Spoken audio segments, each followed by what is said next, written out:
I'm going to share with you, very transparently the story of funding a company, getting funded, being acquired, then what you do once you get into the company that has acquired you, and what the next step after that are. Hopefully it can be helpful, and then we'll move to Q&A, and you can ask anything you want around that issue.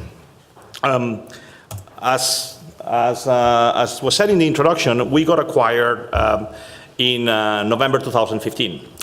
Before that, back in 2011, we founded a social casino company in Barcelona, Spain. And one of the things that you realize when you found a company in any industry, and social casino the same, is if people are already exiting the industry, it's probably a little bit too late. And when we founded Akamon in July 2011, some people were already exiting. Double Down, Playtick on the first transaction, and others. So basically what we had left to do in 2011 was to concentrate on specific geographical areas. And at Akamon, what we did is to focus on Southern Europe and Latin America. That was our play then. We got funded, small funding from VCs out of Madrid, Spain, 4 million. It took us 4 years to develop a meaningful size of revenue, be quite profitable, and we got acquired in November 2015. We've been consistently one of the top 20 industry players, depending on Eilers, depending if you look at web, Facebook, or mobile, but around that. Today we have Mundi Juegos, which is our main brand for Latin America, and Best Casino, which is our main brand for North America. We have 80 employees divided in centers in Barcelona, Toronto, and Tel Aviv. I'll explain the Toronto story later, and 90 games in all platforms. And we are today, if I'm not mistaken, the only publicly quoted exclusively social casino company. There's other publicly quoted companies that are social casino and real gaming, but we are the only one. How did we get there? So basically, I don't know if you guys remember, both in RMG and in social casino, the era where Canadian companies were buying companies left and right. And I think at that time, a lot of people thought that you could basically take a publicly quoted company, put a bunch of debt into it, and buy assets in gaming. That was the story of Amaya with PokerStars, which has evolved after that. That was a story with Entertain buying several companies, including GameSys. And our transaction was basically the same result of that principle. You take a vehicle in a publicly quoted company and you bought assets. The first asset that was bought was DWIP prior to my arrival into the company. And then the second asset that was bought was Akamon. Sometimes the stories look very good on paper and on financial analysts, and then you have to execute on all of those synergies. And does it make sense to put all these companies together? At the end of the day, what did Akamon bring into the picture? Akamon brought casino and traditional games. It brought an exposure to Southern Europe and Latin America, an exposure to a web platform that was working very well and still is. An open and transparent culture, just a word around that. I'm a big fan of transparency in the companies that I run. For example, compensation is transparent. You want to look what everybody makes. It's in a Google Drive, and all employees can know whatever everybody else makes, including myself. And so that's one of the things that I think fosters a transparent company culture. And we were very commercial oriented, very transaction oriented in terms of looking at ARPU and average revenue per DAU, perhaps less of a product oriented company. DWIP, which was there before us, was a different company. It had slot games. It was mostly on Facebook. It was facing US and Canada. It had a little bit more of a defined hierarchy, especially the founders were very important at that point, and it was more technology oriented because the founders were more from the product and technology side. So, we got combined because the people that acquired both of us, they thought that we could extract some synergies. One of the first things that we found out is that one acquisition happened before the other with a difference of around 6 months. And we were asked at Akamon to now please step in and run both companies because these things happen. Sometimes one of the acquisitions happens before. There's earn-outs that are ending. Some of the teams leave, and then you see yourself thinking that you sold the company to somebody, and now you're asked to run both of the assets. That's exactly what happened to us. So what did we do? What did we do well? One of the things that was a very obvious play was we didn't have any overlapping user bases, because Akamon was concentrated on Southern Europe and Latin America, and DWIP was concentrated on the US and North America. So one of the very obvious synergies was to take content from one company and to put it on the other company's platforms and the other way around, and also try to cross-sell from one of each other. This is textbook synergy. Textbook synergy, very easy to put on a slide, very difficult to execute. But to make a long story short, it did happen. I think one of the lessons that we learned is that it is much easier to have synergies at the content level than at cross-selling users.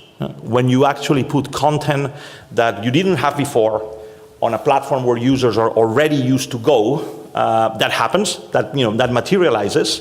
When you try to basically take a database of users and telling them to go somewhere else, that's a much more difficult feat to accomplish. So that was one of the lessons learned. Other things that we do well are less glamorous, but they're important to extract efficiencies. Team efficiencies, suddenly you realize you might not need two of that or one of that or one of that. And other things that are more boring, but remember, this is a public company, such as auditors, advisors, suppliers, and all of that. We did gain some efficiencies there, and you could expect that if you get combined or rolled into a larger company, that those things can happen. Let me tell you now the less pretty side of the story, because I think that's also interesting. What didn't happen? So what didn't happen is that innovation did not explode. Most of the teams on the product and the technology side are very used to work with people that are around them. And if you think that by combining assets or being enrolled into an asset, that innovation is going to explode and suddenly new and better ideas and cross-team collaboration is going to explode, I think you're ready for a not such of a pleasant surprise. In fact, it slows down. It slows down. That at least has been our experience. And to be honest, I've spoken to a lot of people, and that's generally what happens. Distance is a factor, It looks very good on a slide to have a corporate center in Toronto that manages finances and all of that, and then Barcelona and Tel Aviv, great cities, very glamorous. Everybody wants to live there. But, the cross-collaboration and time distances between those two cities didn't make things, or has not made things as different. And then it's cultural differences, And I think at the end of the day, people from Barcelona and people from Tel Aviv are quite similar. Lifestyle is quite similar. We both live facing the Mediterranean, the other side.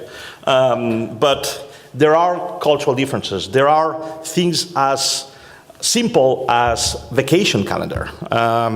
When one of the areas is on vacation, the other one is not, and the other way around. And all of those things present further difficulties that, perhaps you have not identified at the beginning. What is the outcome? After 2.5 years, what is the outcome? Well, the outcome is that we do have today one of the most geographically diversified companies in social casino, if not the most. This is by chance or by design? Well, it's a little bit of both. At the end of the day, you had combined already to begin with an asset that was US-facing, North America and US basically, with an asset that was based on continental Europe and Latin America. If we combine the two, you get a very geographically diversified company. Is that something good in itself? Well, I believe so, because again, at the end of the day, we are seeing acquisition costs very high, but mostly in North America. And you are seeing, the fact that you are diversified allows you to, ride downturns better. And, when something is not working that well in the US, maybe that, you have a better market in Brazil or Spain or France, which has been our case. Another of the outcomes is that we've maintained since the acquisition, and this is public information that you can check, very high EBITDA margins. So we've stayed very, very profitable. Growth has not been ultra impressive, but profitability has. And I think that's a factor of the synergies that I mentioned before. It's a factor also that, by being a public company, you are scrutinized, so you continue to be very profitable. However, profitability at the P&L level does not imply that your stock price is going to go through the roof or that your balance sheet is going to do good. One of the things that is not secret because it's public information, it did not happen to us only and others, is that both acquisitions at DWIP and Akamon were funded by debt. And you have to return that debt, and that debt has an effect also on the profitability of the equity holders. But from a pure P&L perspective, the EBITDA margins have been there. We're now in a position that is different. Because now, one of the challenges in social casino is to grow to begin with. If you look at the rankings, you basically have 3 stories. One of them is very large companies that are there. Top 1, 2, 3, 4 in the rankings, and they are there. They have the benefits of scale, they have the benefits of a lot of data, they can acquire customers profitable, and they're going to stay there. Then you have suddenly some newcomers that enter the rankings. We all know who they are. And they're pleasant surprises to the rankings. And then you also have other people that go down. Maybe their platform is too old. Maybe their database is being old. Maybe they're not innovating. We have been a little bit of the exception. We've been quite stable. But now, having access to capital through public markets and also through financial sponsors, we see ourselves in another position, which is the position of how to become a good acquirer. It's funny. You fund a company as an entrepreneur, you get acquired, and now they ask you to acquire other companies, which is fine. I'm not the only one in the industry, but you need to reverse your roles a little bit. And here, I think the playbook is a little bit different. And we need to use everything we've learned in our experience of being acquired to try to be a better acquirer. And I'm going to share those tips with you too. So at the end of the day, we are seeing pretty big acquisitions recently. I mean, they seem a few months ago, but in the scope of time, it's pretty recent in social casino. A China consortium bought Playtika for 4.4 billion. Aristocrat bought Plarium for 500. That's an interesting one because it goes out of social casino and it buys a different genre. Aristocrat again, Big Fish, which made an interesting play because it goes, established land-based casino companies or land-based gaming companies. Churchill buys Big Fish and then resells it for not such a big multiple compared to what they acquired the company. So what did we learn in terms of multiples? Well, simple things. If you are growing and you're very large, you are going to be between 10 and 12 times EBITDA. I don't think you're going to see, I'm still seeing entrepreneurs, believe it or not, that come to me with very good propositions they want to sell to me at a multiple of revenue. I think that's gone. Honestly, I think that's gone. Some people might be the exception if the revenue is very, very big, but I think that's gone. I think what you're seeing today is multiples of EBITDA in the 10 and 12 range for high growth, mobile or new platforms, and lower multiples for companies that are growing less. How low for companies that are growing less?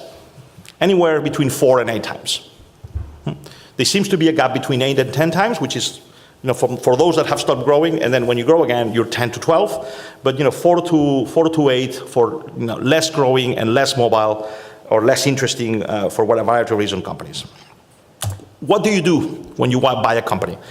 Well, you actually need to have a plan. I mean, going to conferences and meet entrepreneurs is just a part of it. I think at the end of the day, you need to understand a criteria that fits your criteria as an acquirer. You need to obviously search what your targets are and try to get there and develop a personal relationship. Very important, especially in this industry where you are going to deal basically with people. You're not buying hard assets, you're not buying plants, you're not buying equipment, you're buying people. And that, I think, is essential to understand. You are going to enter a negotiation. Sometimes the negotiation is with the entrepreneur. I prefer that. Sometimes there's a banker. That's fine too. The go-to bankers in this industry, I don't think I'm revealing any secret, are not that many. They are divided by size. Smaller and medium, there's basically 1 or 2 players. Higher, there's a few more. But we all know who they are. Then the due diligence is a key factor. Believe it or not, after almost 8 years of the industry history, or even more, there's a lot of people that still fail at the due diligence. And since we're going to go into Q&A later, what is the only thing that matters when you look in a due diligence into a social casino company? Who wants to offer a response? The only thing, or the main thing. What single piece of data would you look at? I would look at cohort analysis. Cohort analysis, that's the only thing that counts. Cohort analysis tells you everything that the P&L doesn't. And you would be surprised of how many acquirers are still looking at the P&L first. The P&L is an accounting information that is relevant, but much less than cohort analysis. Cohort analysis tells you the health of your paying user player base. Then you do the purchase, the contracts, and all of that. Then you finance the acquisition. There's been a lot of buyers around the world trying to buy companies with no money, and that's interesting, but it doesn't work.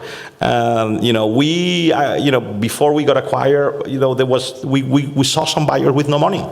That's not our case today, thank God. But it's as an acquirer. But when you are the entrepreneur, you need to make sure that the person that is making you invest time, others would say waste time, has the money to buy you, and then closing the integration and start with the acquisition. So let me take you out of the more formal step process and more into a tip page. Plan, plan. Don't go out to try to just buy companies because it's the flavor of the month. Understand the corporate culture. You are going to have to live with the company that you acquire. You're going to have to live with these people. Yes, of course, there are incentives. Yes, of course, there are earnouts. Yes, of course, there are legal contracts. But at the end of the day, the personal relationship is what's going to be key. You need to select leaders that you're going to be maintaining the relationship with at the team, at the technical level, at the gaming level, at everything. I'm going to skip 4 and 5 because they're very obvious.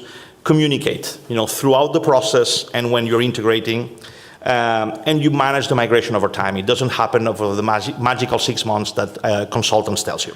We look for rapid growth. At the end of the day, rapid growth is the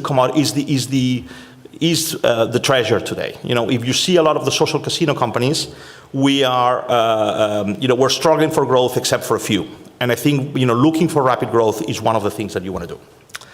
You look for dominance, and the dominance can be in several aspects. I mean, if you have more than one, that's perfect. It can be a platform dominance. These guys dominate Android, or they dominate iOS, or they dominate something else. It can be a vertical. It can be slots. It can be poker. It can be bingo, or a flavor of that. Or it can be a geographical area. These guys are the kings of Brazil, or the kings of India, or the kings of Indonesia, or the kings of Canada. So it can be any of those dominants, but it's good to buy the leader in one of these dimensions. I think new platforms are overlooked, and they will be the protagonist. They will be the main player of the next wave of acquisition. This is my perception. Then what are you going to tell? What is a new platform? Well, instant games, for example. I think instant games with social casino themes, as soon as monetization happens, are going to be the main player of the next wave of acquisitions. That's one of my perceptions. And then we want new genres close, or the word that I use is adjacent to social casino, that are going to expand the definition of the industry. I think one of the things that we've seen as a limitation of the industry in recent years is the way we measure the industry. I think consultants and people that have made reports on the size of the industry have done an excellent job. If you compare how young the industry is and how well it measures itself, and how precise the reports are, I think we're doing a good job. However, I think the limitation on how we measure the industry is very big. Let me give you an example. How many Asian social casino companies do you know that serve non-US customers? Because there is a lot of social casino companies in Asia, but they're only accounted in the rankings if their customers are in the US. Asia to Asia is not accounted for. And I think that's a big limitation. And I think that's one of the things that will happen, that you're going to discover this set of companies. And other things that are happening is that you will see genres of games that will be considered social casino suddenly because the mechanics are the same, and they might not be exact slots or bingo or poker, but they're close enough that you can consider those. I'm going to start concluding. Basically, it's the same idea. You can be an entrepreneur, you can fund a company, you can be acquired, you can find yourself in the position of now having to manage more than the asset that you were managing before, and now having to be rolled into an asset, and you might also find your position of, after being acquired, now you're the person or the team with the responsibility of acquiring. So I think for us managing social casino companies, in addition to all the other skills that we had to know as marketing, acquisition, retention, product, technology, I think M&A is another thing that we need to be versed on and experienced on. At least this has been my story, and it has been a great pleasure to share it with you. Thank you.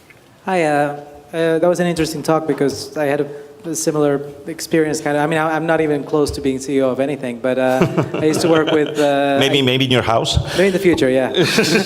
But I used to work with IGT, and IGT bought everything they could buy. And we came from like a relatively small studio, and then it just, once you get into this really corporate structure, I think one of the challenges we saw is like, how do you keep this still kind of startup ambience, which kind of works for us, but still integrate into the big corporate picture? So that was one of the challenges that I found. And right. What were your thoughts on that? Well, first, I mean, the company that acquired us was not a big corporate company anyway, because they were, a few financiers in Toronto with a corporate structure. So they did not have a culture to try to convert us to. I think that's an advantage. In other industries, I've been in other acquisitions, and that's a different story. But I mean, I think when people tell me, how do you keep the entrepreneurial company, the entrepreneurial culture after you're being acquired? My answer is quite simple, is you don't. It's a new era. You don't. And the targets and the goals of your new owners are different than the ones that you had as an entrepreneur. You basically have to look for a different set of motivations and a different set of incentives and way to attract talent than you had before. So you talked about some of the challenges you faced in terms of integration, right? Getting the team collaboration going.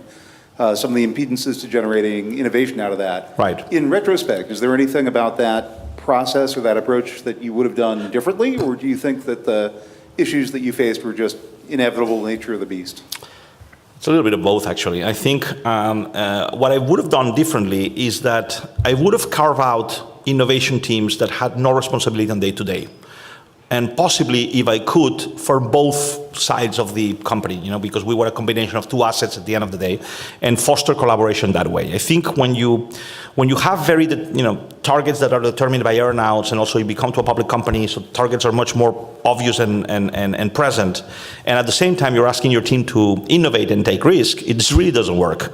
So I think the only way to do that is to basically carve out a team and that you select based on their merit or abilities, and tell them, you don't need to worry about the day-to-day, you're just going to have to create something new. And I think that's a risk worth taking that I didn't do. Yes, I understand that's what the market is. That's what the market is, so that's what you have to pay if you want to make an acquisition.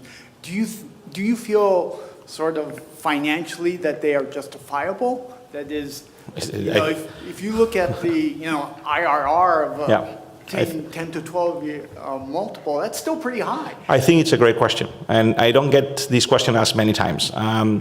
I think one of the things that the M&A industry in general fails tremendously at is do post-mortem. Post-mortem is not done enough, and the reason post-mortem is not done enough is because nobody wants to look at it.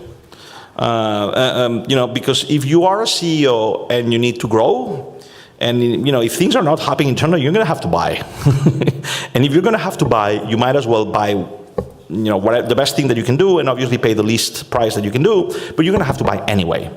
And chances are that if you're paying 12 times, which basically means at the current rate of profit, it's going to take me 12 times to make my money back. Chances are that you'll never be there 12 years after that. So post-mortem is not a science that is being looked at. Now, if we focus on social casino, some of the acquisitions have been very accretive. I think Caesars has done a tremendous job about their acquisitions. Congrats to them. I think there's other examples of very accretive acquisitions. A lot of the medium-sized acquisitions, I think they will never be paid back. And the only way to get out of that is either to innovate from the platform of the companies that you've acquired, or continue acquiring and try your best luck. Another thing that fosters these multiples is the low cost of capital. We are in a world of low interest rates. We've been there for a while already, maybe a decade or so, and there's no sign of this drastically changing. Obviously, this M&A frenzy would stop immediately at a high cost of capital. Thank you very much. Thank you.